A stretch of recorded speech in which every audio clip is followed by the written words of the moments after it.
హఠాత్తుగా షాక్ అయిన నెటిజన్స్, ఆఖరికి కంటెస్టెంట్స్ కూడా.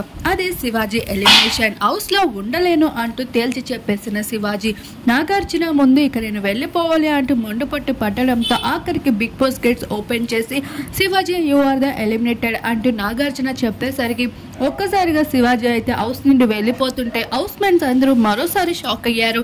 పల్లవి ప్రశాంత్ ఎవరు మా ఇద్దరం ముందే అనుకున్నాం శివన్న ఇలా చేస్తాడని అంటూ పల్లవి ప్రశాంత్ ఏదో తన లైఫ్ లో కోల్పోయినట్లు ఎంతో బాధపడుతూ కనిపిస్తున్నాడు. అన్న ఎల్లద్దు ఒక్కసారి ఆలోచించు అన్న అంటూ పల్లవి ప్రశాంత్ ఎవరైతే చాలా చెప్తూ వచ్చారు. అయినప్పటికీ లేదురా నా చేయి బాగా నొప్పి వస్తుంది, ఆట ఆడలేకపోతున్నాను, మీరందరూ అలా ఆడుతుంటే నేను కూర్చొని చూడలేకపోతున్నాను, బిగ్ బాస్ నాకు ఎన్నో ఆఫర్లు ఇస్తే ఏముంది, నేను చేతకాని వాడుగా ఇక్కడ కూర్చోవడం నాకు నచ్చట్లేదు అంటూ నాగార్జునతో చెప్పి హౌస్ నుండి వెళ్ళిపోయాడు శివాజీ.